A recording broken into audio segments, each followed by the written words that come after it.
Well, greetings again, everybody, the eager listeners to the epic tale of the Mahabharata by Sri Krishna Dvaipayana Vyasadeva.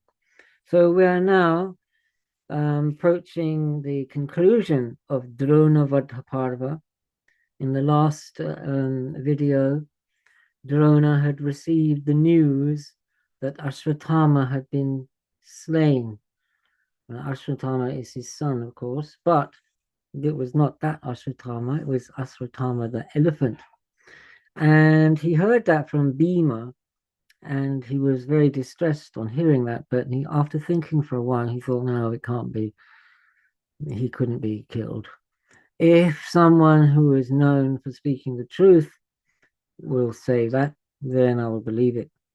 So then, on Krishna's urging, Yudhisthira went and told who is known for truth, Yudhisthira the just. And he told Drona that Ashwatthama, and then indistinctly the elephant, has been slain. So now Drona believes him. He thinks he couldn't possibly tell an untruth. So now he's given up. And he's also been visited by, if you remember last time, the rishis. So all the great rishis and sages came and told him that now his time is over. His life is coming to an end. He should give up fighting. He's a Brahmin, and it's not really proper that he should be fighting. So I'll say a quick Mangalacharana and then continue. We're still on the chapter that we finished off on last. So the chapter will be continuing in Debroy's edition. It was a very long chapter. Chapter 1141, part 164, and that corresponded to CXC, or 190 in Ganguli's. But the chapter divisions were various. In Ganguli's, the chapter divisions are not the same in this section. So we might have a little confusion with that, but we'll proceed on anyway. So, Vandeham Sri Guru Sri Yuta Padakamalam Sri Gurun Vaishnavanshcha Shri Rupam Sagrajatam Sahagana Raghunathanvitam Tam Sajivam Sadvaitam Savadhutam Parijana Sahitam Krishna Chaitanya Devam Shri Radha Krishna Padan Sahagana Lalita Sri Vishakhanvitansha Mangalam Bhagavan Vishnu Mangalam Garudadvaja Mangalam Pundarikaksha Mangalayatano Hari Narayanam Namaskritya Naram Chaiva Narottamam Devim Saraswatim Vyasam Tato Jayamudirayet Om Namo Bhagavate Vasudevaya. So, angry and intolerant, he enveloped Drishtadyumna with a great shower of arrows. Using his sharp arrows, this is Drona still trying to oppose his enemy. Using his sharp arrows, Drona severed his arrows into 100 fragments and brought down his standard bow and charioteer. Drishtadyumna laughed and picked up another bow. Using sharp arrows, he pierced him back between the breasts. Having been severely pierced, the great archer was frightened in that encounter. However, with a broad-headed arrow that was sharp at the edges, he sliced down that great bow. O Lord of the earth, he severed his bow and arrows and everything that the Invincible One possessed, with the exception of a club and a sword. Extremely angry, the scorcher of enemies assumed a wrathful form and pierced Drishtadyumna with 9 sharp arrows that were capable of robbing lives. So this is an encounter between Drona and Drishtadyumna. Maharata Drishtadyumna, immeasurable in his soul, mixed up his horses and his chariot with the horses and chariot of his adversary, and then invoked a Brahmastra. Oh, bull among the Bharata lineage. The horses were as fleet as the wind, and those with the complexion of pigeons were mixed with those that were red. That means Drona's horses and Drishtadyumna's horses were tangled up. It was beautiful. They were like clouds tinged with lightning, roaring at the advent of the monsoon. O great king, they were thus mingled in the field of battle and looked beautiful. The Brahmana, immeasurable in his soul, sliced down the joints of Drishtadyumna's arrows, wheels, and chariot. His bow was severed. He was without a chariot. His horses were killed. His charioteer was slain. Facing a grave difficulty, the brave one grasped a supreme club. As it was being hurled towards him, the angry Maharata Drona, for whom truth was his valor, used his sharp arrows to strike it down. On seeing that Drona, tiger among men, had destroyed it with his arrows, he grasped a sparkling sword that was radiant as the sun and was decorated with the signs of 100 moons. The virtuous ones thought that there was no doubt that the time had come for the great-souled Panchala to kill the foremost among preceptors. Maharata Drishtadyumna attacked with the sword that was as radiant as the sun and was decorated with the signs of 100 moons. He stood on the seat of his chariot, and on the other chariot, footnote, Drishtadyumna leapt onto Drona's chariot, end of footnote. He wished to perform an extremely difficult task and shattered the breast of Bharadwaja's son in the battle. He stationed himself on the pole of the chariot and on the yoke. He killed half of those red horses and was applauded by the soldiers. Since he was stationed under those red horses, Drona could not find an opportunity to strike him, and it was extraordinary. He roamed around swiftly like a hawk desiring meat. That is how he sought to strike Drona in that encounter. Angry, the valiant Drona used iron javelins to slay one by one all the horses with the complexions of pigeons that were yoked to the chariot. Having been slain, Drishtadyumna's horses fell down on the ground. O Lord of the earth, the red horses were freed from the mingling of chariots, as Drona's horses are red. On seeing that the horses had been killed by the foremost of Brahmanas, Maharata Parshata, Yagyasena's son and foremost among warriors, could not tolerate this. He was without a chariot. The supreme among wielders of the sword grasped a sword. O king, he descended on Drona like Vinata's son, swooping down on a serpent. O king, wishing to kill Bharadwaja's son, his appearance was beautiful. It was like Vishnu's supreme form when he killed Hiranyakashipu. He traversed diverse paths and exhibited 21 techniques. Footnote. Dhanurveda texts mention 32 techniques of fighting with a sword and shield, and one doesn't know which 21 have been singled out. If one counts the motions mentioned in the text, one falls short of 21. End of footnote. He whirled and leapt up. He struck and sprung forward.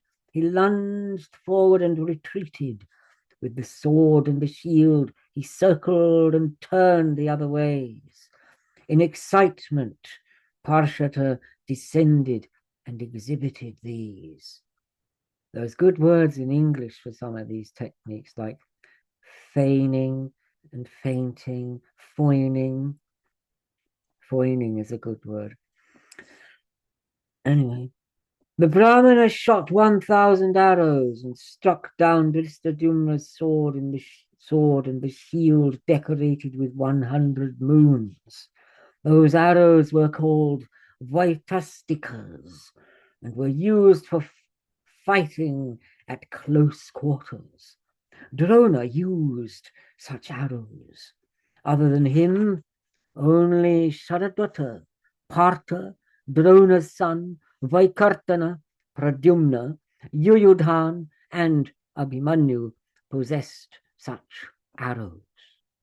The preceptor wished to kill his student. Footnote.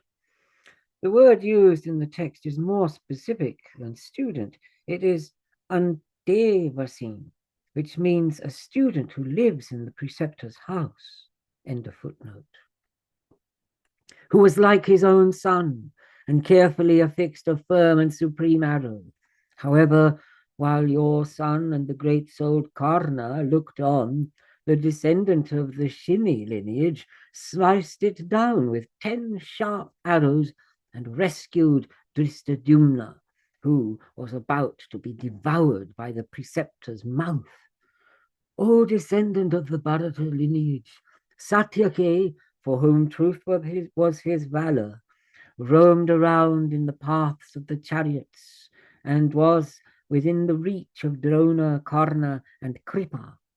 On seeing this, the great-souled Vishvakshena, footnote, Krishna, end of footnote, and Dhananjaya honored Varshneya, footnote, Satyaki, end of footnote, and applauded him, since the undecaying one had repulsed the divine weapons of all the warriors. Vishvakshena and Dhananjaya descended on the soldiers. Kana, you get ready now. Dhananjaya told Krishna, O Keshava, behold, Satyaki, for whom truth is his valor, and who is the extender of the Madhu lineage, is sporting around before the preceptor. This gives me great delight, and also to Madri's two sons, Bhima and King Yudhishthira. Satyaki is roaming around in this battle with skills acquired through learning. The extender of the deeds of the Vrishni lineage seems to be toying with those Maharatas. The Siddhas and the soldiers are astounded on seeing that Satvata is invincible in battle. They are honoring him and applauding him. All the warriors on both sides are honoring his deeds.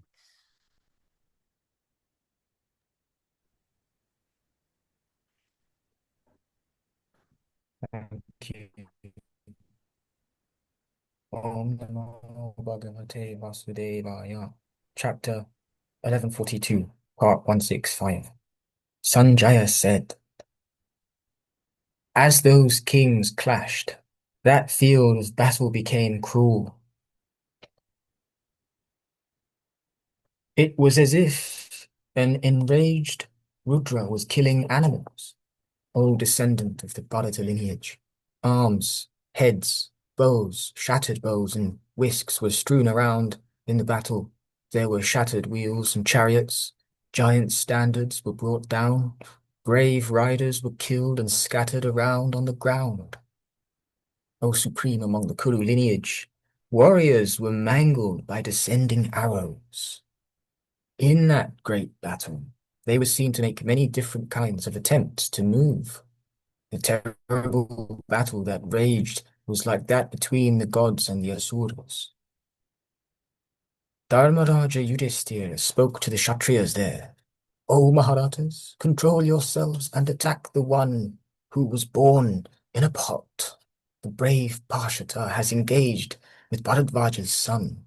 To the best of his strength, he is trying to kill Bharadvaja's son. From what we can see of his form in the great battle today, in this encounter, the angry Parshata will bring down Drona. unite and protect him from the one who was born in a pot. Thus commanded by Yudhisthira, the Mahabharata Srinjayas wished to kill Bharadwaja's son and attacked in unison. On seeing that all of them were descending, the Mahabharata, who was Bharadwaja's son, powerfully attacked them, knowing that he was mortal. As he advanced, unwavering in his aim, the earth trembled. Turbulent winds began to blow, inspiring fear in the soldiers. Giant meteors seemed to issue from the sun and fell down. They were blazing in their heat and seemed to indicate great fear. O Venerable One, the weapons of Bharadwaja's son blazed. Chariots rattled loudly. Horses shed tears. The Mahabharata, who was Bharadwaja's son, seemed to have been robbed of his energy. The rishis, knowledgeable about the Brahman, had spoken to him about ascending to heaven. He decided to give up his life by fighting a fair battle. Drupada's soldiers surrounded him from all four directions, but Drona roamed around in that battle, consuming the Kshatriyas. The scorcher of enemies killed 20,000 Kshatriyas. With his sharp, pointed, and fierce arrows, he killed another 100,000. He was stationed in that battle like a fire without smoke. To destroy the Kshatriyas, he based himself on his Brahmana qualities. Bhima saw that Panchala was without a chariot. He was without his weapons and powerless. The great-souled one was distressed. Therefore, the scorcher of enemies swiftly advanced and took Panchala up on his own chariot. Glancing towards Drona, he said, so I think that Bhima picked up Panchala, and now it seems he's speaking to Drona, if I'm right. So, glancing towards Drona, he said, with your exception, there is no other man who can venture to fight with the preceptor. Kill him quickly. Ah, the burden of his death has been placed on you. So, actually, let me just read that again. So, Bhima saw that Panchala was without a chariot. He was without his weapons and powerless. The great-souled one was distressed. Therefore, the scorcher of enemies swiftly advanced and took Panchala up on his own chariot. Glancing towards Drona, he said, but he must be addressing Panchala. With your exception, there is no other man who can venture to fight with the preceptor. Kill him quickly. The burden of his death has been placed on you. Thus You're right. addressed the mighty arm. Yeah? Yeah, you're right. And Okay. Panchala is Drishtajumna. Yeah. Okay. Thanks. Thus addressed, the mighty armed one swiftly picked up a new, firm, and supreme weapon. In the footnotes, that is a bow. That was capable of bearing all loads. In that encounter, he angrily shot arrows towards the irresistible Drona. Wishing to counter the preceptor, he enveloped him with a shower of arrows. Those angry and foremost ones, ornaments of a battle, countered each other. They released brahmastras and many other divine weapons. O great king, Harshata covered Drona with great weapons in that battle and destroyed all the weapons of Bharadwaja's son. The undecaying one began to kill the Vasatis, Shibis, Balikas, and Kauravas, who were protecting Drona in the battle. O king, at that time Drishtajumna covered all the directions with his nets of arrows. He was as resplendent as the sun in the sky, with all its rays. Drona severed his bow and pierced him with arrows sharpened on stone. Pierced severely in his inner organs, he felt supreme pain. O Indra among kings, in great anger, Bhima grasped Drona's chariot and slowly spoke these words to him. There are those who are Brahmanas only in name. They are not satisfied with their own indicated duties. They are skilled. But had they not fought, this destruction of Kshatriyas would not have occurred. It is known that non-violence towards all beings is supreme dharma. Brahmanas are the source of this. You are supreme among all those who know about the Brahman. However, You have killed large numbers of Shvapakas. Footnote, Shvapaka means dog eater or someone who cooks food for dogs. This is usually equated with Chandala or outcast. End of footnote. Right, where are we? So, you have killed large numbers of Shvapakas, Mlechas, and many others. Oh, Brahmana, you are ignorant and stupid. You have done this for your son and your wife, and because you desire riches. For the sake of a single person, you have killed many, though you know about Dharma. You have done this for your son. They have been engaged in their own indicated duties, but you have acted against your own indicated duties. Why are you not ashamed? He has been brought down and is lying down behind your back, and you do not know. That is Ashvatam. Dharmaraj told you about this, and you should not doubt his words. Having been thus addressed by Bhimasen, Drona cast aside his bow, wishing to cast aside all his weapons. The one with Dharma in his soul loudly said, O Karna, O Karna, O great archer, O Kripa, O Duryodhana, make careful efforts in this battle. I am saying this repeatedly. May you be safe from the Pandavas. I am going to cast aside my weapons. O great king, having said this, he loudly began to call out to Drona's son. In that battle, he abandoned his weapons and sank down on the floor of his chariot. He gave assurance for all beings and resorted to yoga. On detecting that opportunity, Dristadumna arose. He leapt down from his chariot, grasped a sword, and violently attacked Drona. A great lamentation arose among all beings, humans and inferior species, when they saw that Drona had come under Dristadumna's control. They loudly lamented and also uttered words of shame. Having abandoned his weapons, Drona was established in supreme tranquility. Having spoken those words, the immensely aesthetic one resorted to yoga and was a mass of brightness. The preceptor ascended to heaven, which is so difficult for even virtuous ones to attain. As he ascended, it seemed to us that there were two suns in the sky. The entire sky seemed to be full of one mass of brightness, and it seemed to be night when Bharadwaja's sun disappeared. In an instant, that mass of energy vanished. Confused sounds of delight were heard from the residents of heaven. Drona ascended to Brahma's world, and Dristadumna was confused. The footnote says because he did not know what had happened. End of footnote. There were only 5 of us, born in the wombs of humans, who saw the great souled one united with yoga attain that supreme objective. They were I, Partha Dhananjaya, the Brahmana Kripa Sharadvata, Varshnaya Vasudeva, and Dharmaraj Pandava. O great king, none of the others could see Bharadwaja's intelligent son. They did not know that the great one had departed, united with yoga. All the other men did not know that he had attained the supreme objective. None of them saw that he had left in the company of the bulls among the rishis. The preceptor, the scorcher of enemies, resorted to yoga and went to Brahma's world.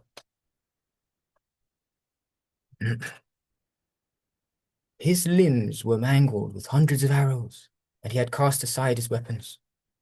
All the beings were supremely pained and censured Parshata. Though they spoke to him in this way, he grasped the body, which was bereft of life, by the hair and dragged it. With the sword he severed the head from the body. Since Bharadwaja's son had been brought down, he was filled with great delight. In that battle, he roared like a lion and whirled his sword. His Drona's grey hair hung down up to his ears. He was dark.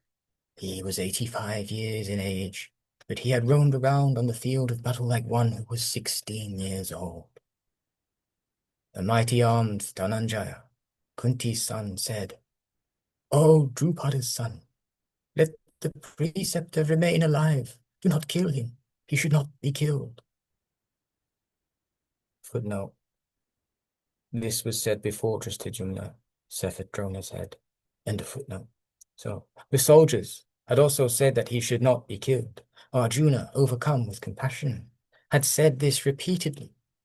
Arjuna was overcome with compassion, and so were all the kings. But disregarding them, Dristadumna killed Drona, bull among men, on the floor of his chariot, covered with blood, that scorcher of enemies, then jumped down from the chariot.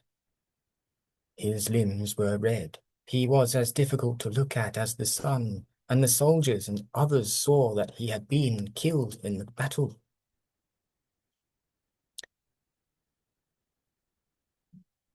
O king, before those on your side, Dristadumna, the great archer, flung down Bharadwaja's son's large head. O king, on seeing the head of Bharadwaja's son, those on your side lost all enterprise. Making up their minds to run away, they fled in all the directions.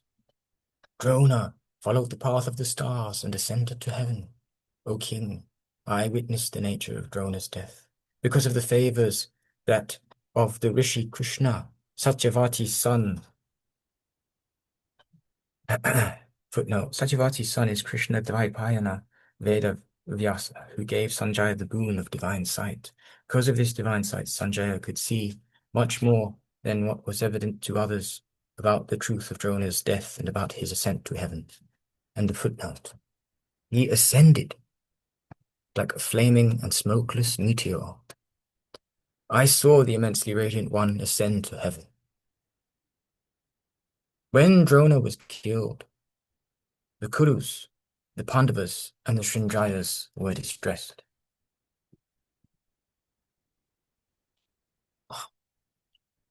They ran away at great speed, and the soldiers were dispersed. In that battle, many horses were killed with sharp arrows. When Drona was killed, those on your side lost their spirits. They were defeated and suffered from great fear about what would happen next. They lost control over themselves and thought that they had lost both. Footnote, this is a reference to the Kauravas soldiers. The sense is that they had lost both this world and the next. They lost this world because they were defeated. They lost the next because they fled. And a footnote. The kings searched for the severed body of Bharadwaja's son, O king, but because the field was covered with headless torsos, they could not find it. Having obtained victory, the Pandavas thought about the great fame that would follow. They made loud sounds with their arrows and roared like lions. O king, in the midst of the soldiers, Bhimasen and Parshata Dristadumna were seen to embrace each other. Bhima spoke to Parshata, the scorcher of enemies. O Parshata, I will embrace you again as the victorious one, when the wicked son of Asuta and Dhritarashtra's evil son have been killed in the battle. Having said this, Bhima was filled with great joy. Pandava made the earth tremble with the slapping of his arms. Terrified by that sound, those on your side fled from the battle. They abandoned the dharma of Kshatriyas and devoted themselves to running away, O Lord of the earth. Having obtained victory, the Pandavas were delighted. Because their enemies were destroyed in the battle, they were overjoyed. O king, when Drona was killed, the Kurus were afflicted with arrows. With their leader slain, they were shattered. They were overcome with supreme sorrow. They lost their senses and lost their enterprise.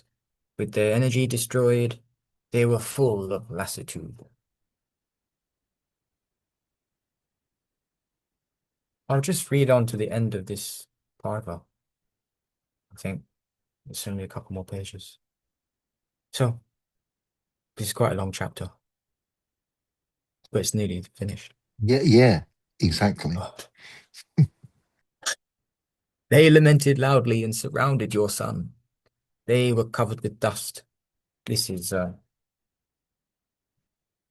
Kuru soldiers. They were covered with dust. They trembled and glanced in the 10 directions. Their voices were choked with tears, like the Daityas after Hiranyaksha's city was destroyed. But no, Hiranyaksha was an Asura who was killed by Vishnu in his Varaha boar incarnation. End of footnote. They surrounded the king like small animals that were terrified. Your son was unable to remain amidst them and moved away. O descendant of the Bharata lineage, your warriors were overcome by hunger and thirst and were exhausted. They were severely scorched by the sun and were cheerless in their hearts. They were enraged on seeing the fall of Bharadwaja's son, which was like the sun falling down or the ocean drying up, or Meru moving, or Vasava being defeated. O king, the Kauravas were frightened and began to run away. On seeing that the one on the golden chariot had been killed, Shakuni, the king of Gandhar, fled with the other frightened Ratas, but faster than the others. The son of Asuta also fled with his large army, and the army ran away with great force, with its standards. Shalya, the lord of Madra, glanced here and there and fled out of fear, with an army that had chariots, elephants, and horses stationed in front. While many of the foremost ones had been slain, Sharadvata fled with the many elephants and foot soldiers that remained, saying that this was a great calamity. O king, Kritavarma fled on swift horses, surrounded by the remnants from the divisions of the Bojas, the Kalingas, the Artas, the Aratas, and the Balikas. O king, on seeing that Drona had been brought down, Uluka was terrified and fled with large numbers of frightened infantry. Dushasana was handsome and young. He possessed valor and all the good signs. However, he was also extremely anxious and fled, surrounded by elephants. O great king, Maharata Duryodhana fled, surrounded by elephants, horses, chariots, and infantry. The remnants of the army were routed and ran away, astride elephants, chariots, and dark horses. The men lost their enterprise and their energy and thought that the army had been destroyed. O Lord, abandoning their armor, those on your side ran away. O bull of the Bharata lineage. The soldiers loudly called out to each other, "Stay, remain." But they themselves did not remain there. They abandoned their chariots and their ornamented charioteers. Other warriors climbed onto their horses or swiftly fled on foot. The soldiers were frightened and lost all their energy. They were terrified. Drona's son was the only one who advanced against the enemy, like a crocodile against a current, indomitable in battle. He killed many kinds of Pandu soldiers. He was like a crazy elephant in his valor and freed himself from many difficult situations. When he saw that the soldiers were running away, having made up their minds to flee, Drona's son approached Duryodhana and spoke to him. O descendant of the Bharata lineage, why are the soldiers running away and why are they frightened? O Indra among kings, they are running away in the battle. Why are you not restraining them? O Lord of men, you do not seem to be your natural self either. Karna and the other kings are also not stationed here. In no other encounter have the soldiers run away in this fashion. Almighty armed one, O descendant of the Bharata lineage, why have your soldiers been reduced to this state? O king, has a lion among Ratas in your army been killed? O Kaurava, tell me everything about why this state has come to pass. Having heard what Drona's son said, Duryodhana, the bull among kings, was incapable of telling him the terrible and unpleasant news. Your son was immersed in an ocean of grief, like a shattered boat. On seeing Drona's son stationed on his chariot, his voice choked with tears. The king shamefacedly told Sharadvata, "Oh, fortunate one, before all the others, you explain why all the soldiers are running away." The king went to Sharadvata and repeatedly entreated him that he should tell Drona's son about how Drona had been brought down. Kripa said, "We placed Drona, supreme among Ratas on earth, ahead of us and began to fight with only the Panchalas. A battle with the melee of the Kurus and the Somakas then commenced. They roared at each other and brought down weapons on each other's bodies. Drona, bull among men, released the Brahmastra and killed hundreds and thousands of enemies with his broad-headed arrows. In particular, goaded by destiny, Pandavas, Kekayas, Matsyas, and Panchalas approached Drona's chariot in that battle and were destroyed. With his Brahmastra, Drona consumed and sent 1,000 lions among Ratas and 2,000 elephants to the land of the dead. His grey hair hung down up to his ears.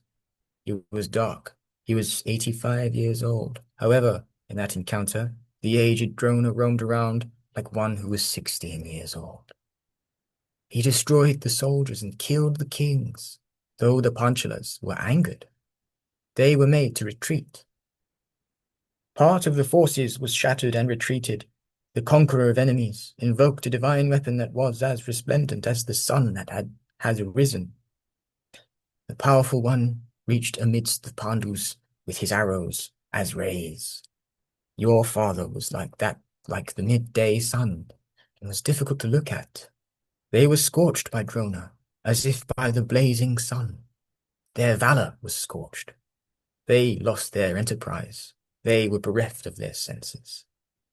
On seeing that they were afflicted by Drona's arrows, Madhusudana, who wished for the victory of the sons of Pandu, spoke these words. He is supreme among the wielders of weapons. He is like the leader of a herd of leaders. He is incapable of being vanquished by the enemy in battle, even if it were to be the slayer of Vritra himself. O Pandavas, therefore abandon Dharma and seek to ensure victory. Otherwise, the one on the golden chariot will kill all of you in battle. It is my view that he will not fight if Ashvatthama has been killed. Therefore, let someone utter a falsehood and tell him that he has been killed in the battle." So, this is carrying on with Kripa still describing what happened. He's just said what Krishna said, how he's carrying on speaking.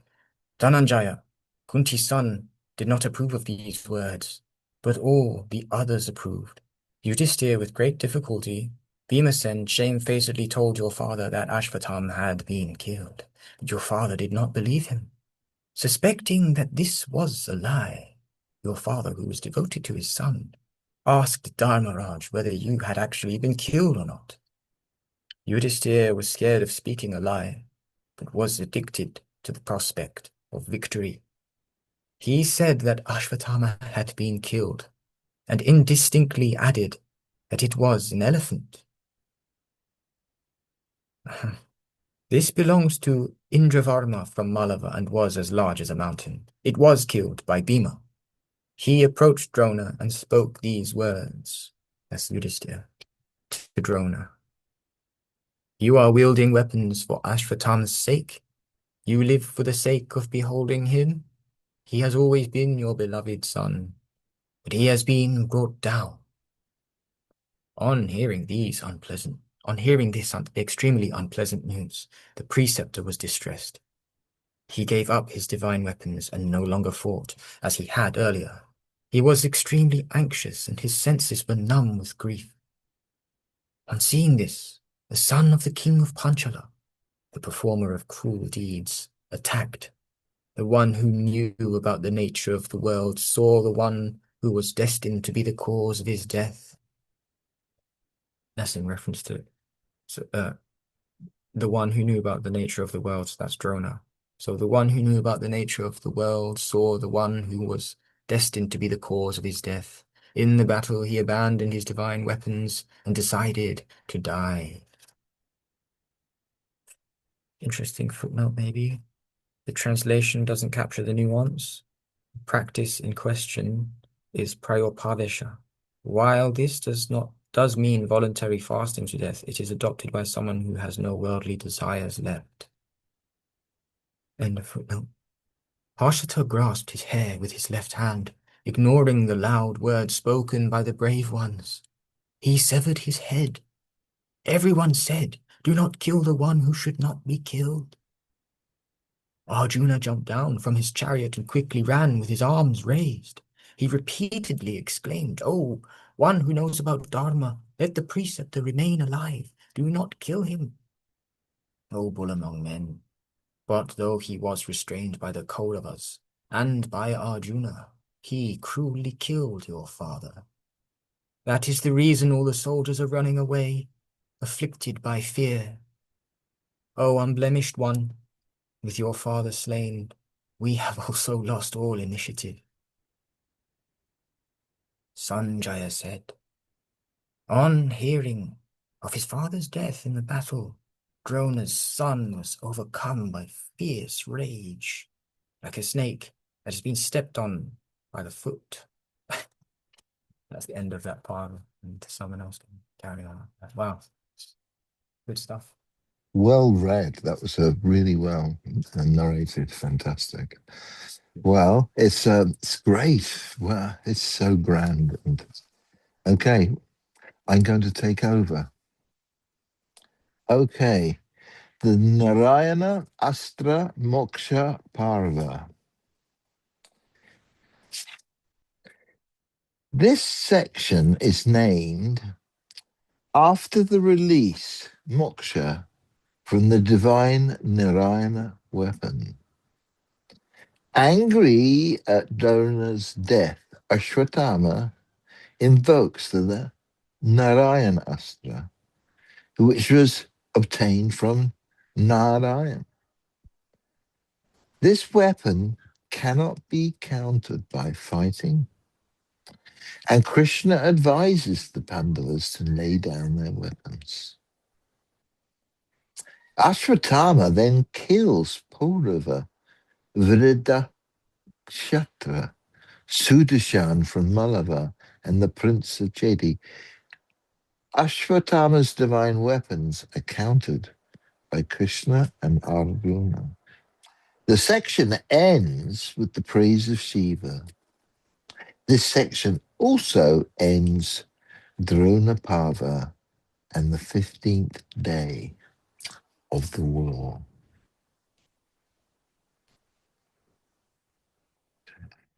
Let's get over here for the reading. Chapter 1143, 166. Dhritarashtra said, O Sanjaya, on hearing that his aged Brahmana father had been killed by Dristajumna through Adhama, what did Ashwatthama say?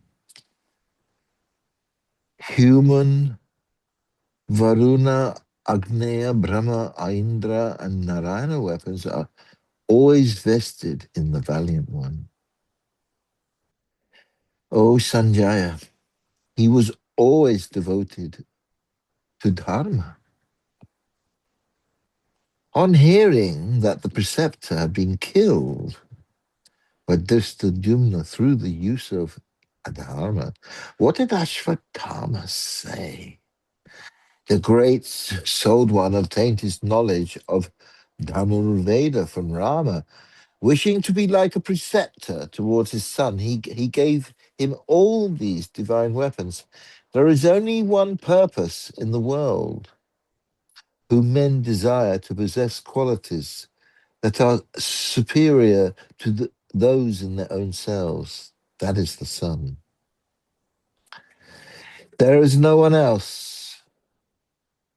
All great souled preceptors pass on the secrets to their sons and to their devoted students, O Sanjaya. He especially obtained all those skills in a battle. Sharadwati's brave son has become like a seconder. He's like Rama in knowledge of the sacred text and like Purandara in battle. He is Katavirya's equal in valor and Brihaspati's equal in intelligence. The young one is like a mountain in his fortitude and like the fire in his energy. He is like the ocean in gravity and like a serpent's venom in his anger. He is firm in wielding the bow and has conquered exhaustion. He is the foremost among ratas in the world. He is as swift as the wind in speed. He roams around like an enraged Yama. When he is stationed in battle, the earth itself seems to suffer. Truth is his valor, and the brave one is not distressed in battle. He has learned the Vedas. He knows about sacrifices. He is skilled in Dhanuveda, like the great ocean and like Rama, Jasaratha's son. He's not agitated. In battle, a person who followed Dharma was killed by Drishtadyumna through the use of Adharma. On hearing about the preceptor's death, what did Ashwatthama say? The great souled one was created for Drishtadyumna's death, just as Panchala, Yagyashena's son, was generated for Drona's destruction. He was killed violently by a cruel and wicked one who did not possess foresight. On hearing about the preceptor's death, what did Ashwatthama say? Sanjaya said, "O bull among men, on hearing that his father had been killed through deception by the wicked one, Drona's son's eyes filled with tears and he was angry. O Indra among kings, because of the rage his body seemed divine. It was like that of the destroyer wishing to consume beings at the end of a yuga. He repeatedly wiped his eyes, which were full of tears. He sighed in anger and spoke these words to Drishtadyumna. My father was brought down by inferior ones after he had cast aside his weapons. A wicked act has been committed by those who should have upheld the standard of Dharma. Dharma's son acted ignobly and cruelly, and I have heard everything about all that now. If one is engaged in battle, there will either be victory or there will be defeat. O king, of the two, death is always praised. If death results in a battle where the fight is according to the norms of fairness, there should not be sorrow. This is what Brahmanas have said. There is no doubt that my father has gone to the world reserved for heroes. I should not sorrow for that tiger among men because he has been slain. However, though he was engaged in Dharma, his hair was seized while all the soldiers looked on. That is tearing at my vitals. Because of desire, anger, ignorance, insolence, and folly, acts of a Dharma are performed to subdue others. In that way, Parshita has performed this great act of adharma. The evil-souled one has acted cruelly and has certainly disregarded me. Drishtadyumna will witness the extremely terrible consequences of that. He has performed an extremely ignoble deed, and so has the liar Pandava. They resorted to deception against the preceptor when he had cast aside his weapons. That is the reason the earth will drink Dharmaraja's blood today. Ooh, I will use every means to kill Pansana. I will kill Dustadimna, the perpetrator of a wicked deed, in the battle where the task be a gentle or a violent one. O Kaurava, having killed Panchala, I will obtain peace.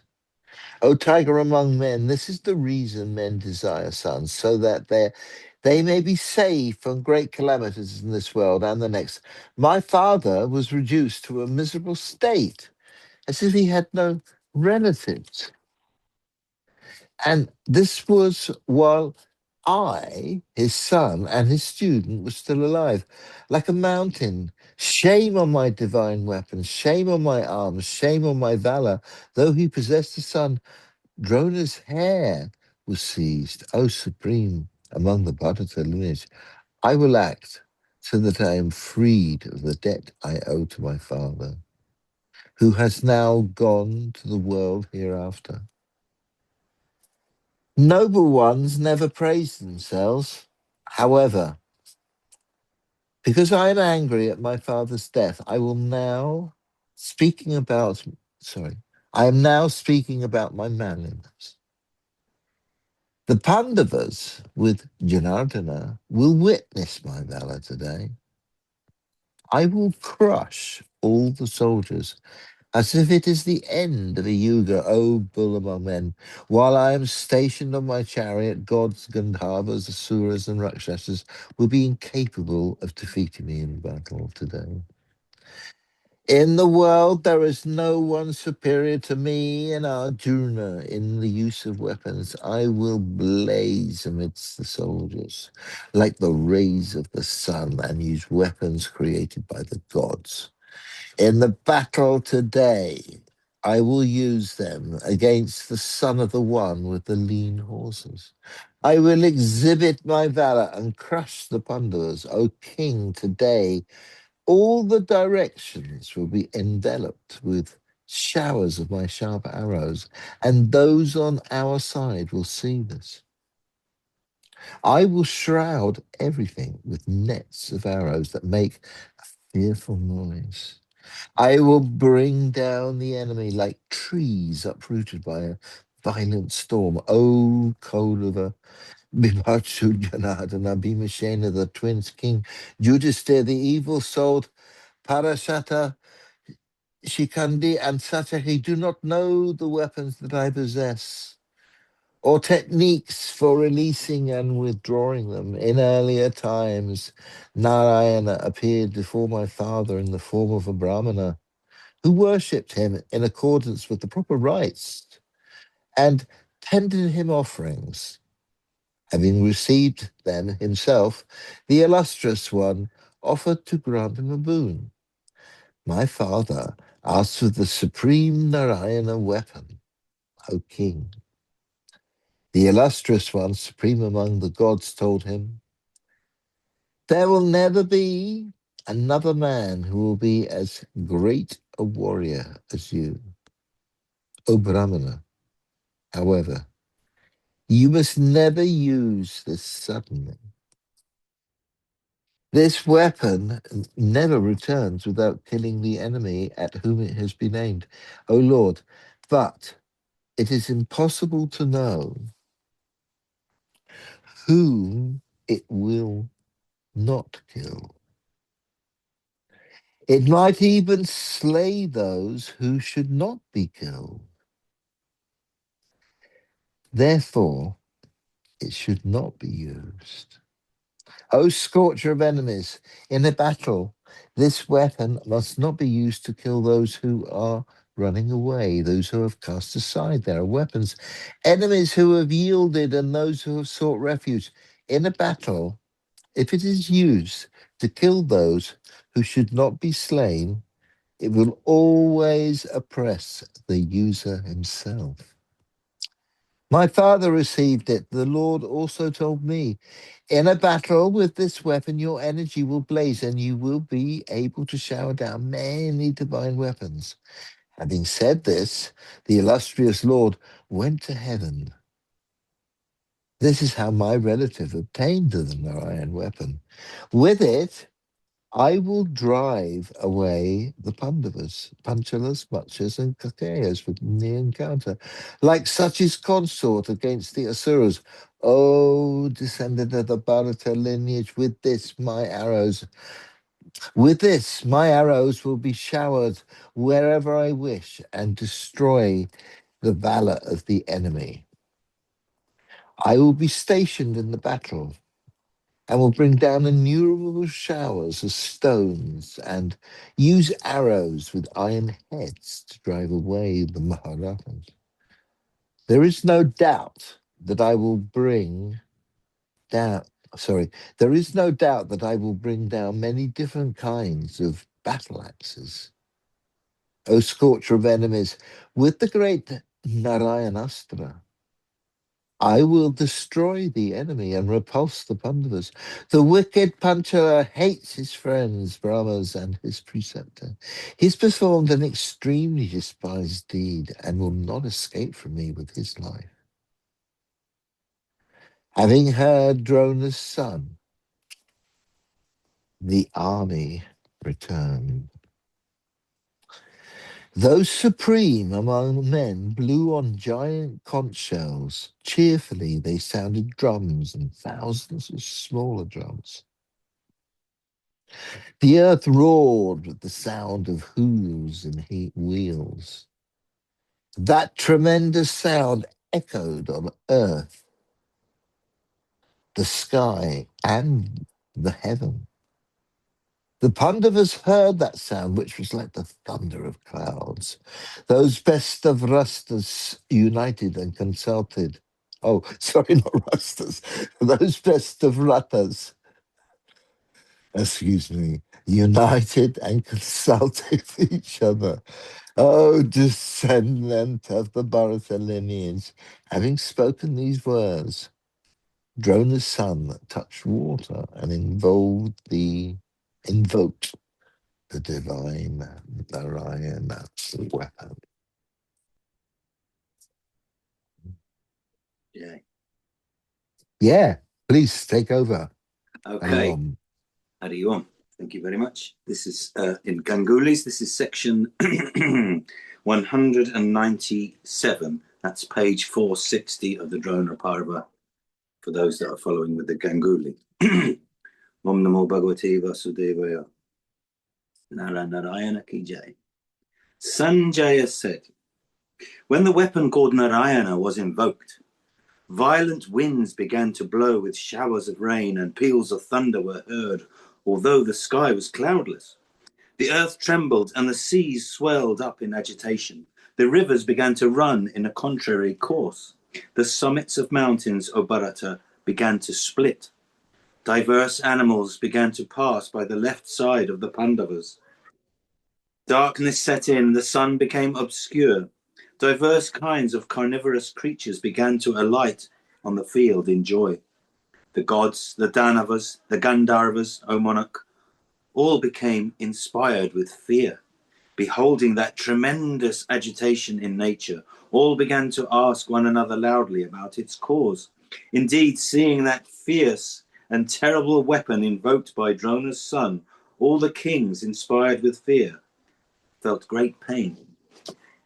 Dhritarashtra said, tell me, O Sanjaya, what counsel was adopted by the Pandavas for the protection of Drishtadyumna? When they saw the Kauravas once more advance to battle, rallied by Drona's son, who was scorched by grief and unable to brook the slaughter of his sire. Sanjaya continued, having beheld before the Dhritarashtras fly away, Yudhisthira, seeing them once more prepared for furious battle, addressed Arjuna, saying, after the preceptor Drona had been slain in battle by Drishtadyumna, like the mighty Asura Vritra by the wielder of the thunderbolt, the Kurus, O Dhananjaya, becoming cheerless, gave up all hopes of victory. Desiring of saving themselves, all of them fled away from battle. Some kings fled riding on cars borne a long, irregular course without Parshni drivers and divested of standards and banners and umbrellas, and with their kuvaras and boxes broken and all their equipments displaced. Others struck with panic and deprived of their senses, themselves striking the steeds of their cars with their feet, fled precipitately. Others, riding on cars with broken yokes and wheels and akshas, fled afflicted with fear. Others on horseback were carried away, their bodies half displaced from their saddles. Others, dislodged from their seats and pinned by shafts to the necks of elephants, were quickly carried away by those animals. Others were trodden to death all around by elephants, afflicted and mangled with arrows. Others, deprived of weapons and divested of armor, fell from their vehicles, an animal, down upon the earth. Others were cut by car wheels or crushed by steeds and elephants. Others, loudly calling after their sires and sons, fled away in fear, without recognizing one another, deprived of all energy by grief. Some, placing their sons and sires and friends and brothers on vehicles and taking off their armor, were seen washing them with water. After the slaughter of Drona, the Kuru army, fallen into such a plight, fled away precipitously.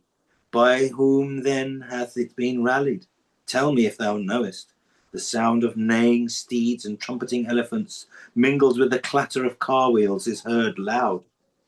These sounds, so fierce, occurring in the Kuru ocean, are repeatedly swelling up and causing my troops to tremble.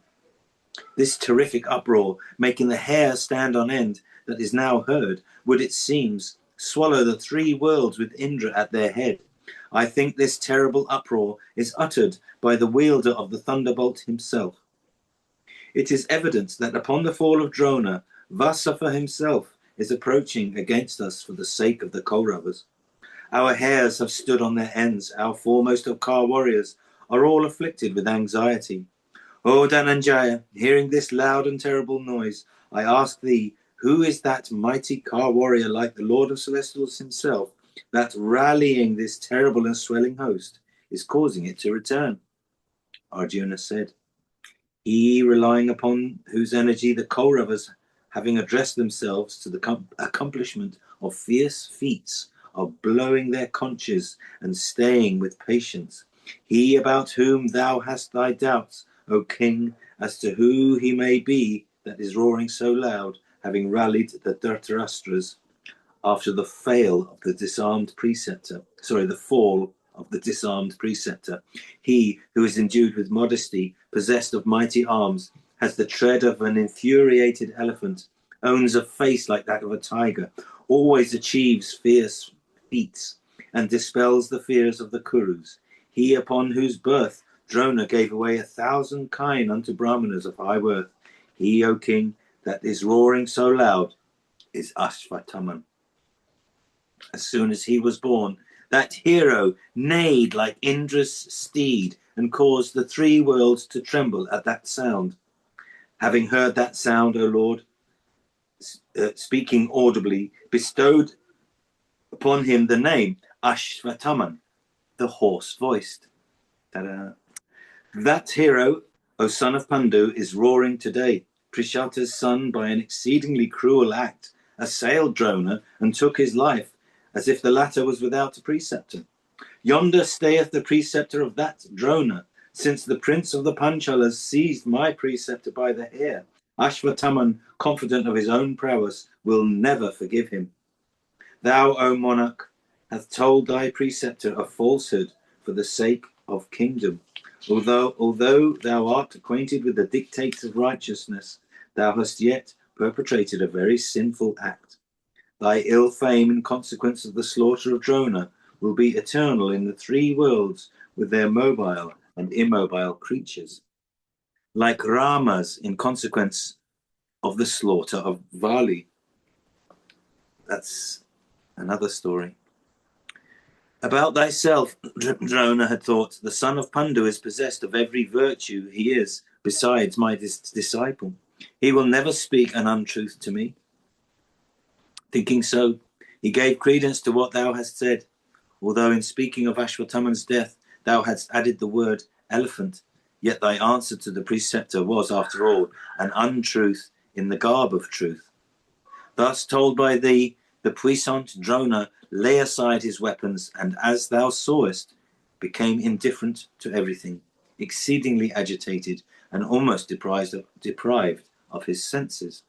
It was even a disciple who, abandoning all morality, thus slew his own preceptor, full of affection for his son, while indeed that preceptor was filled with grief and unwilling to fight, having caused him who had laid his weapons to be unrighteously slain. Protect the son of Prishata if thou canst, with all thy counsellors. All of us uniting together shall not be able to protect Prishata's son today, who will be assailed by the preceptor's son in wrath and grief. That superhuman being who is in that habit of displaying his friendship for all creatures, that hero, hearing of the seizure of his sire's locks, will certainly consume us all in battle today. Although I cried repeatedly at the top of my voice for saving the preceptor's life, yet, disregarding my cries and abandoning morality, a disciple took the life of that preceptor. All of us have passed the greater part of our lives. The days that remain to us are limited. This exceedingly unrighteous act that we have perpetrated has stained that remnant. In consequence of the affection he bore to us, he was a sire unto us. According to the dictates of the scriptures also, he was a sire unto us. Yet he, that preceptor of ours, has been slain by us for the sake of short-lived sovereignty. Dhritarashtra, O king, had given unto Bhishma and Drona the whole earth, and what was still more valuable, all his children. Though honoured by our foe thus, and though he had obtained such wealth from him, the preceptor still loved us as his own children. Of unfading energy and prowess, the preceptor has been slain only because, induced by thy words, he had laid aside his weapons. While engaged in fight, he was incapable of being slain by Indra himself. The preceptor was venerable in years and always devoted to our welfare. Yet, unrighteous that we are, and stained with the levity of behaviour, we scrupled not to injure him. Alas, exceedingly cruel and very heinous has been the sin that we have committed. For moved by the desire of enjoying pleasures of sovereignty, we have slain that Drona. My preceptor had all along been under the impression that in consequence of my love for him, I could, for this sake, abandon all. Sire, brother, children, wife, and life itself, and yet, moved by the desire of sovereignty, I interfered not when he was about to be slain. For this fault, O king, I have, O Lord, already sunk into hell, overcome with shame, having for the sake of kingdom caused the slaughter of one who was a Brahmana, who was venerable in years, who was my preceptor, and who had laid down his weapons, and who was then devoted like a great ascetic to yoga. Death has become preferable to me than life. Okay. So, section 198, sorry. Okay. Sanjaya said, hearing these words of Arjuna, the mighty car warriors present there said not a single word, O monarch, agreeable or disagreeable, unto Dhananjaya. Then the mighty armed Bhimasena, filled with wrath, O bull of Bharat's race, reproaching Kunti's son Arjuna, said these words: Thou preachest truths of morality like an anchorite living in the woods, or a brahmana of rigid vows and senses under complete control. A person is called a Kshatriya because he rescues others from wounds and injuries. Being such, he must save himself from wounds and injuries. Showing forgiveness to the three that are good, the gods, the brahmanas, and preceptor, a Kshatriya, by doing his duties, soon wins the earth, as also piety, fame, and prosperity. Thou, O perpetrator of thy race, art endued with every attribute of a Kshatriya. It does not, therefore, look well for thee to speak like an ignorant wight. O son of Kunti, thy prowess is like that of Shakra himself, the lord of Sachi. Thou dost not transgress the bounds of morality like the ocean that never transgresses its continents. Who is there that would not worship thee, seeing that thou seekest virtue, having abandoned the wrath cherished by thee for 13 years? By good luck, O sire, thy heart today followeth in the wake of virtue. O thou of unfading glory, by good luck thy understanding inclineth towards compassion. Though, however, thou art inclined to adopt the path of virtue, thy kingdom was snatched from thee most unrighteously. Dragging the wife Draupadi to the assembly, thy foes insulted her. Clad in barks of trees and skins of animals, all of us were exiled to the woods, and though we were undeserving of that plight, our foes nevertheless compelled us to endure it for 13 years. O sinless one, thou hast forgiven all these circumstances, every one of which demands the exhibition of wrath. Wedded as thou art to duties of a Kshatriya, thou hast quietly borne these. Remembering all those acts of unrighteousness, I came here with thee for avenging myself of them. When, however, I see that thou art indifferent, why, I myself will slay those low wretches that despoiled us of our kingdom. Thou hadst formerly said these words, addressing ourselves to battle, we will exert to the utmost extent of our abilities. Today, however, thou reproachest us. Thou now seekest virtue. Those words, therefore, that thou saidst formerly were untrue. We are already afflicted with fear. Thou cuttest, however, the very core of our hearts with thy words, O crusher of foes, like one pouring acid upon the sores of wounded men. Afflicted with thy wordy darts, my heart is breaking. Thou art virtuous, but thou dost not know in what righteousness truly consists, since thou applaudest neither thyself nor us, though all of us are worthy of applause. When Keshava himself is here, praisest thou the son of Drona, a warrior that does not come up to even a 16th part of thyself? O Dhananjaya, confessing thy own faults, why dost thou not feel shame? I can rend asunder this earth in rage, or split the very mountains in whirling that terrible and heavy mace of mine decked with gold. Like the tempest, I can break down gigantic trees looking like hills. I can, with my arrows, rout the united celestials with Indra at their head, together with all the Rakshasas. O Partha, and the Asuras and the Uragas and the human beings, knowing me thy brother to be such, O bull among men, it behoveth thee not, O thou of immeasurable prowess, to entertain any fear about Drona's son.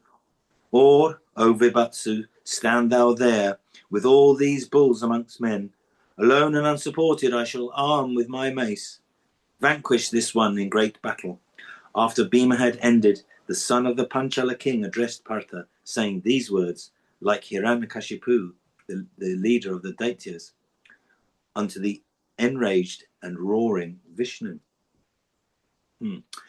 O Vibatsu, these sages have ordained these to be the duties of Brahmanas: assisting at sacrifices, teaching, giving away, performance of sacrifice, receiving of gifts, and study as the sixth. To which of these six was that Drona devoted? To which of these six was that Drona devoted who has been slain by me? Fallen off from duties of his own order and practicing those of a Kshatriya order, that achiever of wicked deeds used to slay us by means of superhuman weapons. Professing himself to be a Brahmana, he was in the habit of using irresistible illusion. By an illusion itself he hath been slain today. O Partha, what is there that is improper in this? Drona having been thus punished by me, if his son from rage uttereth loud roars, what do you lose by that? I do not think it at all wonderful that Drona's son, urging the Kauravas to battle, will cause them to be slain, unable to protect them himself. Thou art acquainted with morality. Why then dost thou say that I am a slayer of my preceptor? It was for this that I was born, as the son to the king of the Panchalas, having sprung from the sacrificial fire. How, O Dhananjaya, you call him a Brahmana or a Kshatriya with whom, while engaged in battle, all acts proper and improper were the same? O foremost of men, why should not he be slain by any means in our power? Who, deprived of his senses in wrath, used to slay with the Brahma weapons, even those that were unacquainted with weapons? He that is unrighteous is said by those that are righteous to be equal to poison. Knowing this, O thou that art well versed in the truths of morality, why dost thou, O Arjuna, reproach me? That cruel Ka warrior was seized and slain by me. I have done nothing that is worthy of reproach. Why then, O Vibatsu, dost thou not congratulate me? O Partha, I have cut off that terrible head like unto the blazing sun or virulent poison or the all-destroying Yuga fire of Drona. Why then dost thou not applaud an act that is worthy of applause? He had slain in battle only my kinsmen and not those of anyone else. I say that, having only cut off his head, the fever of my heart hath not abated. The very core of my heart is being pierced for my not having thrown that head within the dominion of the Nishadas, like that of Jayadrat. It hath been heard, O Arjun, that no one incurreth sin by not slaying his foes. Let me say that again. It has been heard, O Arjuna, that one incurreth sin by not slaying his foes. Even this is the duty of a Kshatriya, to slay or be slain. Drona was my foe. He had been righteously slain by me in battle. O son of Pandu, even as thou hast slain the brave Bhagadatta, thy friend. Having slain thy grandsire in battle, thou regardest that act to be righteous. Why then shouldst thou regard it unrighteous for me in my having slain my wretched foe? In consequence of our relationship, O Partha, I cannot raise my head in thy presence, and I am like a prostrate elephant with a ladder against his body, for helping puny creatures to get on his back. It therefore behoveth thee not to reproach me. I forgive all the faults of thy speech, O Arjuna, for the sake of Draupadi and Draupadi's children, and not for any other reason. That's his sister, obviously. It is well known that my hostility with the preceptor has descended from sire to son. All persons in this world know it. Ye sons of Pandu are not yet acquainted with it. The eldest son of Pandu hath not been untruthful in speech. I myself, Arjuna, am not sinful. The wretched Drona was a hater of his disciples. Fight now. Victory will be thine.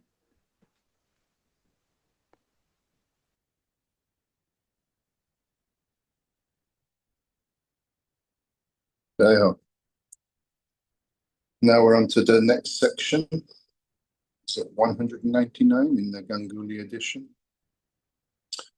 Om Namah Bhagavate Vasudevaya. Dhritarashtra said, that illustrious person who had duly studied the Vedas with all their branches, he in whom the entire science of arms and modesty had dwelt, he through whose grace many foremost of men are still capable of achieving superhuman feats, which the very gods cannot achieve with care. Alas, when he, that Drona, that son of a great rishi, was insulted in the sight of all by the low, wicked, mean-minded, and sinful Drishtadyumna, that slayer of his own preceptor, was there no Kshatriya who felt called upon to display his wrath? Fie on the Kshatriya order, and fie on wrath itself. Tell me, O Sanjaya, what the sons of Prita, as also all the other royal bowmen in the world, hearing of Drona's slaughter, said unto the prince of Panchala. Sanjaya said, hearing these words of Drupad's son, of crooked deeds, all the persons present there, O monarch, remained perfectly silent. Arjuna, however, casting oblique glances upon Prishata's son, seemed with tears and sighs to reproach him, saying, Fie, fie, Yudhisthira and Bhim, and the twins and Krishna, and the others stood bashfully. Satyaki, however, O king, said these words, Is there no man here that would, without delay, slay this sinful wight, this lowest of men, who is uttering such evil speeches? The Pandavas are all condemning thee for this sinful act of thine, like Brahmanas condemning a person of the Chandala class. Having committed such a heinous act, Having incurred the censures of all honest men, art thou not ashamed to open thy lips in the midst of such a respectable assembly? O despicable wretch! Why did not thy tongue and head split into 100 fragments while thou wert about to slay thy own preceptor? Why wert thou not struck down by the act of sin? Since having perpetrated such a sinful act, again applauding thyself in the midst of human beings, thou incurrest the censures of the Parthas and all the Andakas and the Vrishnis. Having perpetrated such an atrocious act, thou art again displaying such hatred towards the preceptor. For this thou deservest death at our hands. There is no use in keeping thee alive for even a single moment. Who is there, save thee, O wretch, that would cause the death of the virtuous preceptor, seizing him by his locks? Having obtained thee, O wretch, thy ancestors for 7 generations, and thy descendants also for 7 generations, deprived of fame, have sunk into hell. Thou hast charged Bharata, that bull among men, with the slaughter of Bhishma. The latter, however, that illustrious personage himself, accomplished his own death. Truly speaking, the Uttarine brother, Sikandin, that foremost of all sinners, was the cause of Bhishma's death. There is none in the world that is more sinful than the sons of the Panchala king. Thy father had created Sikandin for the destruction of Bhishma. As regards Arjuna, he had only protected Sikandin while Sikandin became the cause of the illustrious Bhishma's death. Having got thee that is condemned by all righteous men, and thy brother amongst them, the Panchalas have fallen off from righteousness, and stained with meanness have become haters of friends and preceptors. If thou again speakest such words in my presence, I shall then break this mace of mine that is as strong as the thunderbolt. Beholding thee that art the slayer of a Brahmana, since thou art guilty of nothing less than the slaughter of a Brahmana, people have to look at the sun for purifying themselves. Thou wretch of a Panchala, O thou of wicked conduct, speaking all of my preceptor first, and then of my preceptor's preceptor, art thou not ashamed? Wait, bear thou but one stroke of this mace. I myself will bear many strokes of thine. Thus rebuked by the Satvata hero, Prishata's son, filled with rage, smilingly addressed the angry Satyaki in these harsh words. Drishtadyumna said, I have heard thy words, O thou of Madhu's race, but I have forgiven thee.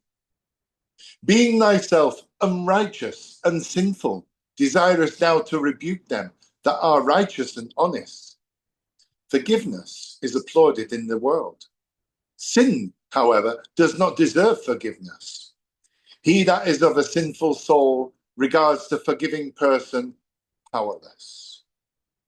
Thou art a wretch in thy behavior. Thou art of sinful soul.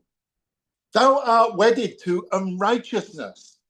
Thou art censurable in every respect, from the tip of thy toe to the end of thy hair. Desirest thou to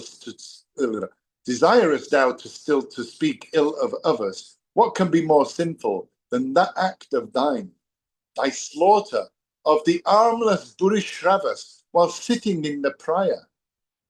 Although thou wert with the aid of celestial weapons. He had laid aside his weapons, and I slew him. O thou of crooked heart, what is there in that act that is improper? How can he, O Satyaki, blame such an act who himself has in prior like an ascetic, and whose arms had been cut off by another? That valiant enemy of thine had displayed his prowess, having struck thee.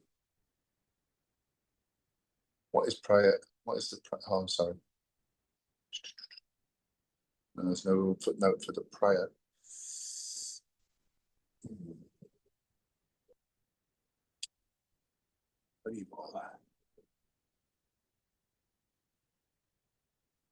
That valiant enemy of thine had displayed his prowess, having struck thee with his foot and thrown down thee unto the earth. Why didst thou not then slay him, showing thy manliness? When Partha, however, had already vanquished him, it was then that thou, acting most unrighteously, didst kill the brave and valiant Somadatta's son. When Drona had sought to rout the forces of the Pandavas, then I proceeded, shooting thousands of arrows. Having thyself acted in such a way like a Chandala, having thyself become worthy of reproach, desirest thou to reproach me in such harsh words? Thou art a perpetrator of evil deeds, and not I, O wretch, the Vrishni race. Thou art the abode of all sinful deeds. Do not again blame me. Be silent, it behooveth thee. Don't say anything unto me after this.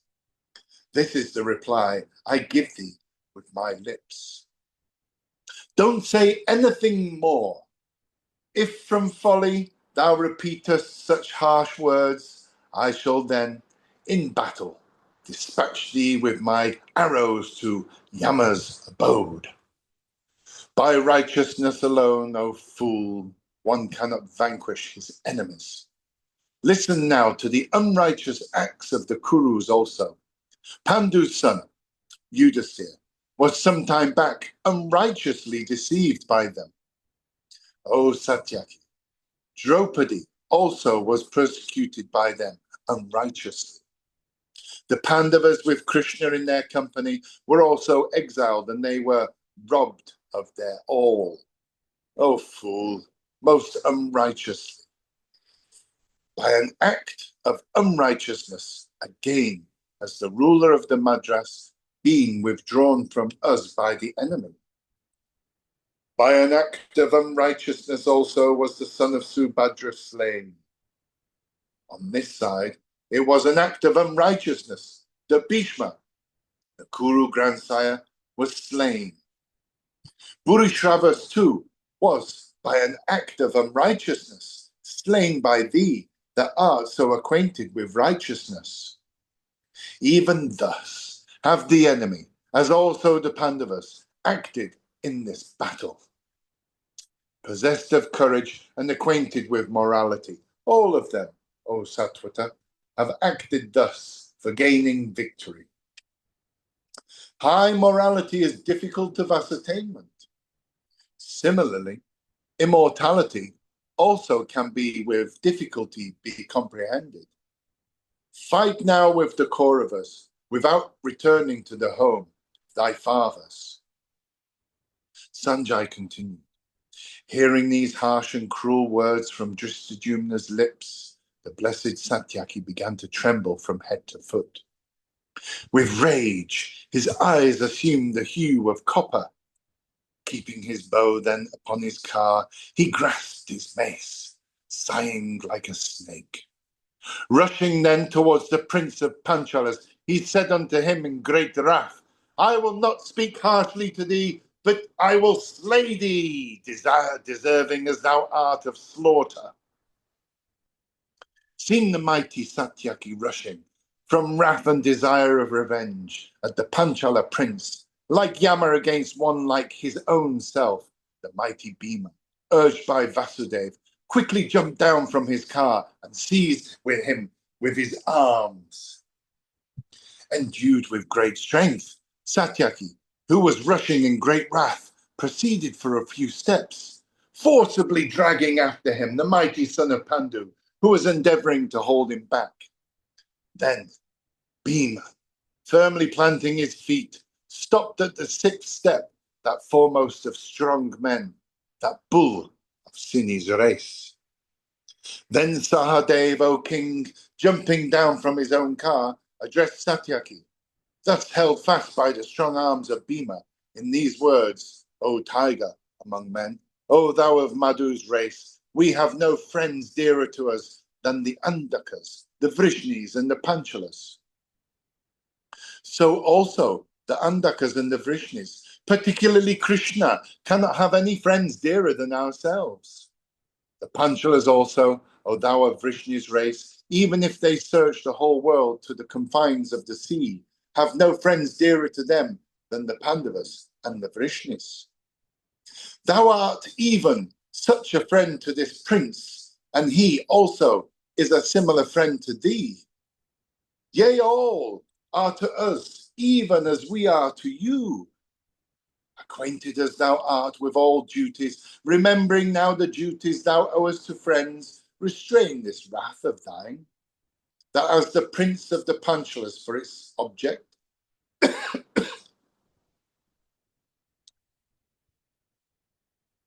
be calm, O foremost of one of Sini's race. Forgive the son of Prishata, and let Prishata's son also forgive thee. Ourselves also will practice forgiveness. What is there that is better than forgiveness? While the scion of Sini, O sire, was thus being pacified by Sahadev, the son of the Panchala king, smilingly said these words. Release Sini's grandson, O being, who is so proud of his prowess in battle. Let him come at me like the wind, assailing the mountains. Till, with my keen arrows, O son of Kunti, I quell his rage and desire for battle and take his life. Yonder come the Kauravas. I shall, after staying Satyaki, achieve this great task of the Pandavas that has presented itself. Or let Falgun resist all the enemies in battle. As regards myself, I will fell this one's head with my arrows. He taketh me for the armless Burishravas in battle. Release him. Either I will slay him, or he will slay me. Hearing these words of the Panchala prince, the mighty Satyaki held fast in beams clasped, sighing like a snake, began to tremble. Both of them, endued with great might and possessed of powerful arms, began to roar like a couple of bulls. Then Vasudev, O sire, and King Yudhisthira the Just, with great effort, succeeded in pacifying those heroes. Having pacified those two great bowmen, those two heroes whose eyes become blood red with rage, all the Kshatriyas of the Pandava army proceeded against the warriors of the hostile army for battle.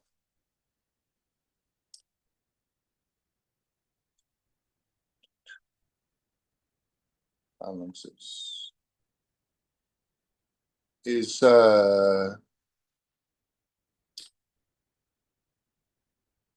Guna Mulligan to say something, or shall I just carry on? No, she's not there. Okay. Guna's covered in painting at the moment. Acha. So we go to section 200 now. Carry on. Thank you. Okay. Sanjaya said, then Drona's son began to cause a great carnage amongst his foes in that battle, like the destroyer himself at the end of the Yuga, slaying his enemies. By means of his broad-headed arrows, Ashwatthama soon piled a mountain there of the dead. The standards of cars formed its trees, and weapons its pointed summits.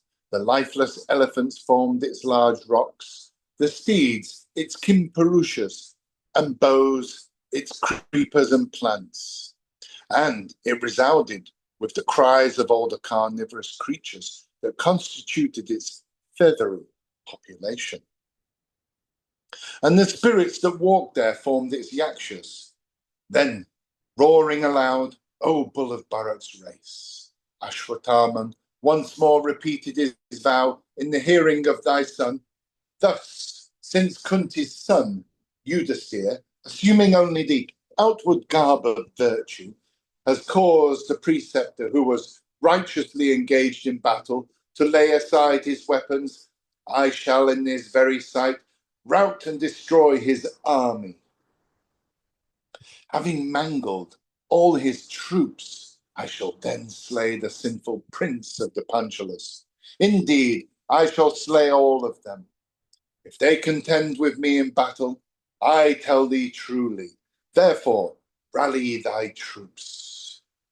Hearing these words of Ashwatthama, thy son rallied the troops, having dispelled their fears with a loud leonine roar.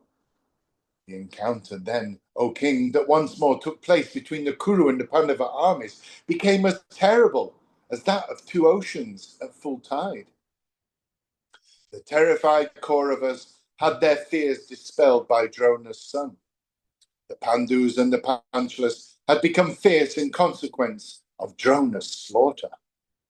Great was the violence of that collision on the battlefield between those warriors. All of them were cheerful and filled with rage and inspired with certain hopes of victory. Like a mountain striking against a mountain, or an ocean against an ocean, O monarch, was that collision between the Kurus and the Pandavas. Filled with joy, the Kuru and the Pandava warriors beat thousands of drums. The loud and stunning uproar that arose from among those troops resembled that of the ocean itself while churned, of old by the gods and the Danavas. Then Drona's son, aiming at the host of the Pandavas and the Panchalas, invoked the weapon called Narayana. Then thousands of arrows with blazing mouths appeared in the welkin, resembling snakes of fiery mouths that continued to agitate the Pandavas. In that dreadful battle, those shafts, O king, like the very rays of the sun in the moment, shrouded all the points of the compass, the welkin, and the troops. Innumerable iron balls also, O king, then appeared like resplendent luminaries in the clear firmament. Satagnis, some equipped with 4 and some with 2 wheels, and innumerable maces and discs with edges sharp as razors and resplendent like the sun, also appeared there. Beholding the welkin, densely shrouded with those weapons, O bull of Bharat's race, the Pandavas, the Panchalas, and the Srinjayas became exceedingly agitated. In all those places, O ruler of men, where the great Kar warriors and the Pandavas contended in battle, that weapon became exceedingly powerful. Slaughtered by the Narayan weapon, as if consumed by a conflagration, the Pandava troops were exceedingly afflicted all over the field in that battle. Indeed, O Lord, as fire consumeth a heap of dry grass in summer, even so did that weapon consume the army of the Pandus. Beholding that weapon, filling every side, seeing his own troops destroyed in large numbers, King Yudhisthira, the just, O Lord, became inspired with great fright. Seeing his army in course of flight and deprived of its senses, and beholding Parthas standing indifferent, Dharma's son said these words, O Drishtadyumna, fly away with your Panchala troops. O Satyaki, you also go away, surrounded by the Vrishnis and the Andakas. Of virtuous soul, Vasudev will himself seek the means of his own safety. He is competent to offer advice to the whole world. What need is there of telling him what he should do? We should not any longer fight. I say so unto all the troops. As regards myself, I will, with all my brothers, ascend the funeral pyre. Having crossed the Bhishma and the Drona, oceans in this battle, that are incapable of being crossed by the timid, shall I sink with all my followers in the vestige represented by Drona's son, of a cow's hoof. Let the wishes of King Duryodhana be crowned with success today, for I have today slain in battle the preceptor that always cherished such friendly feelings towards us. That preceptor who, without protecting, caused that child unacquainted with battle, the son of Subhadra, to be slain by a multitude of wicked warriors. That preceptor, who with his son sat indifferently, without answering when Krishna, in such distress, dragged into the assembly and sought to be made a slave, asked him to say the truth. That preceptor, who, while all the other warriors were fatigued, caused Duryodhana in invulnerable armor. Cased Duryodhana in invulnerable armor when the latter desired to slay Falguna, and who, having cased him so, appointed him to protect Jayadratha, who, being acquainted with the Brahma weapon, scrupled not to exterminate the Panchalas, headed by Satyajit, that had exerted themselves for my victory. That preceptor, who, whilst we were being unrighteously exiled from our kingdom, freely told us to go into the woods, although he had been solicited by our friends to withhold his permission.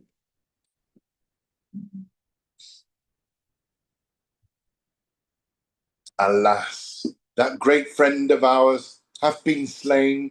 For his sake, I will with my friends lay down my life. After Kunti's son Yudhisthira had said this, he of Dasara's race, Keshava, quickly forbidding the troops by motion of his arms to fly away, said these words: "Speedily lay down your weapons, all of you, and alight from your vehicles. Even this is the means ordained by the illustrious one, Narayan himself, for baffling this weapon. Come down to earth, all of you, from your elephants and steeds and cars.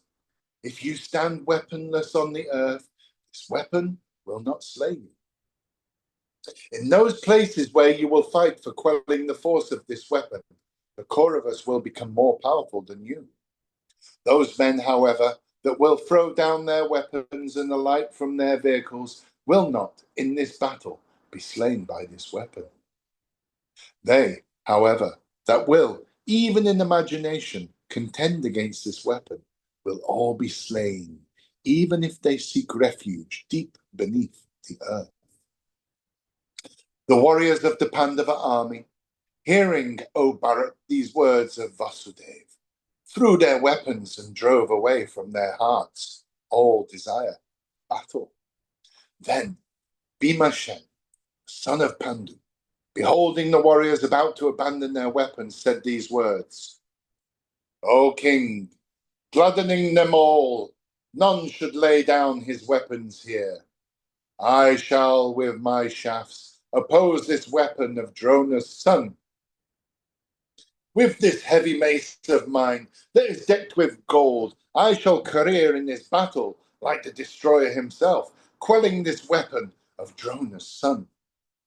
There is no man here that is equal to me in prowess, even there is no luminary in the firmament that is equal to the sun.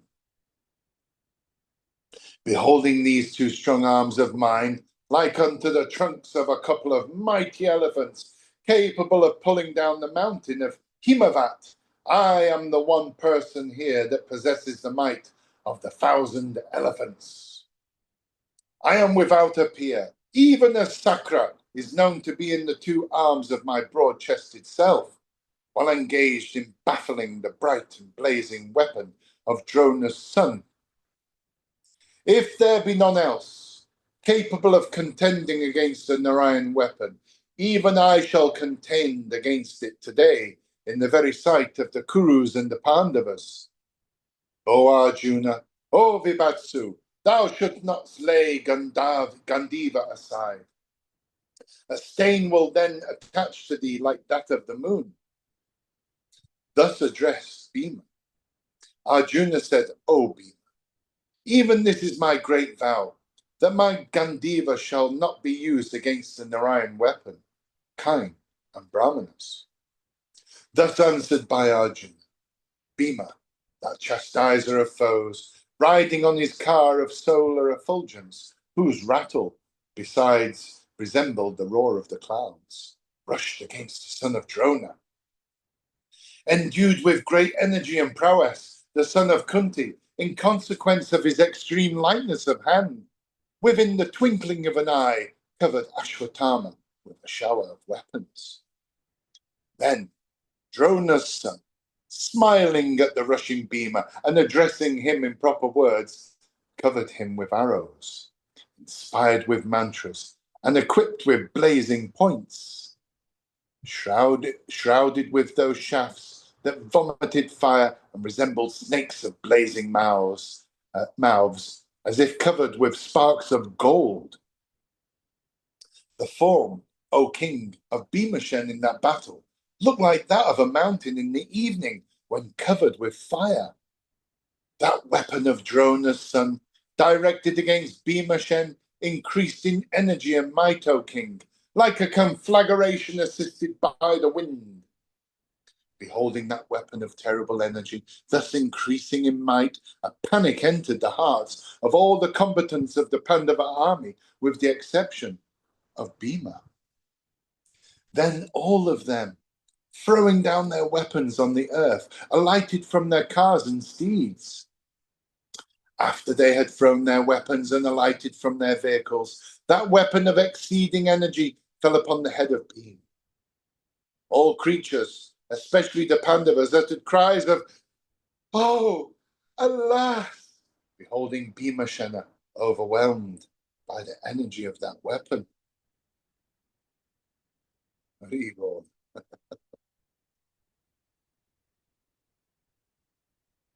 Shall we arrest it at that point? 200.